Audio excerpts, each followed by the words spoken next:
In our previous video, we have studied about what are microorganisms, where are they found, and how they can be studied by using microscope. Today, we will be studying about types of microorganisms. Microorganisms are classified into five major groups: bacteria, algae, fungi, protozoa, and virus.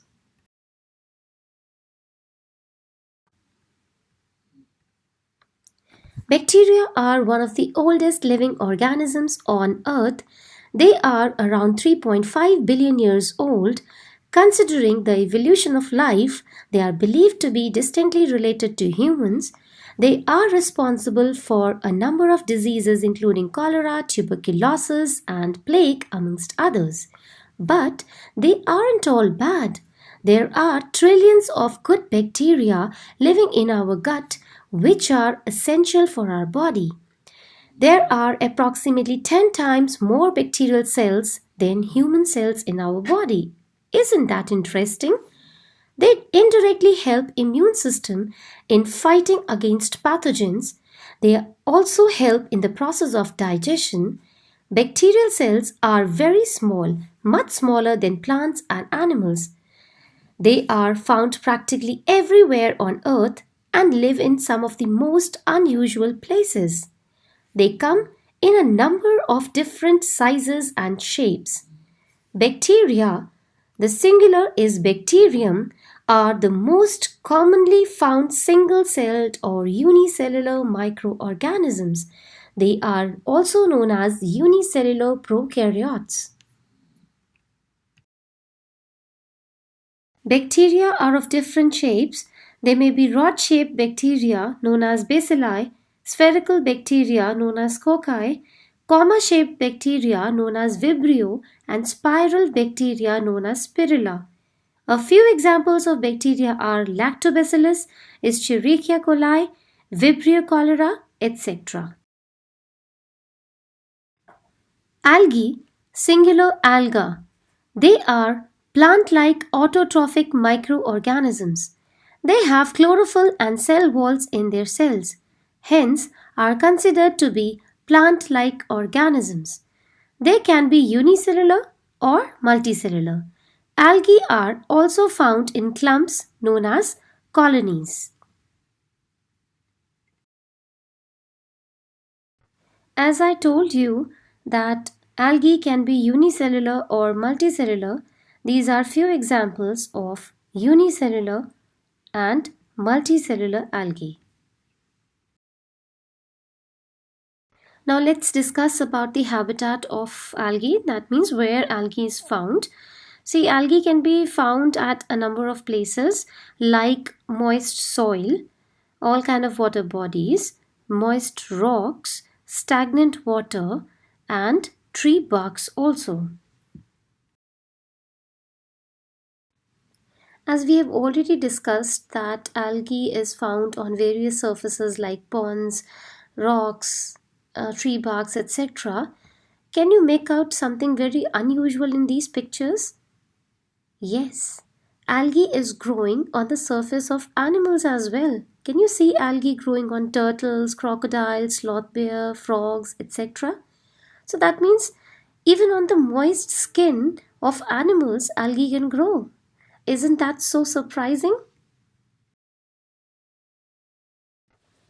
Have you ever noticed a cottony growth on a stale slice of bread? It happens with many food items when they are left open in moisture. Have you ever wondered why?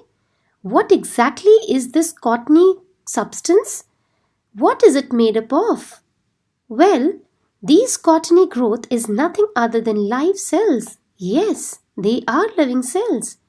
By now, you would have guessed the name of these organisms. Yes, you are right. These organisms are fungi.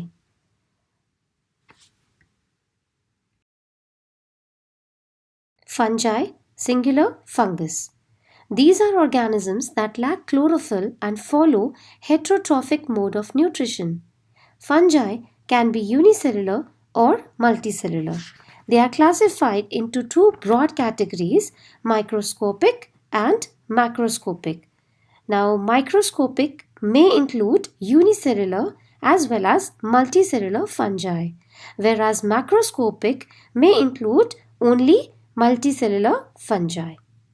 For example, yeast can be considered as a unicellular fungi, whereas the cottony growth which you saw on the bread can be considered as an example of multicellular microscopic fungi.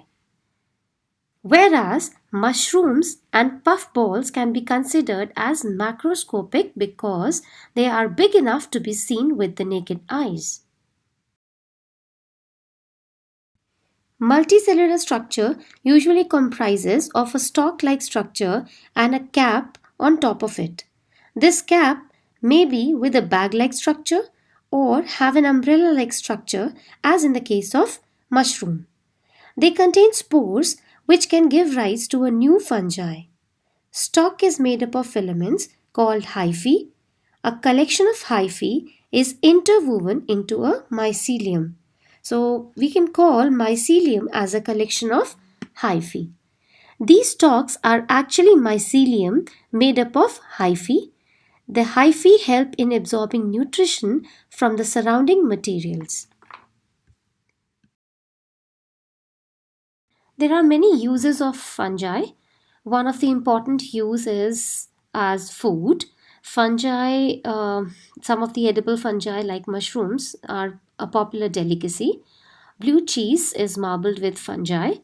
Then many bakery items which we relish are actually gift of fungi known as yeast. Yeast is also used for the manufacturing of bread and beer. These are some of the many uses of fungi as food.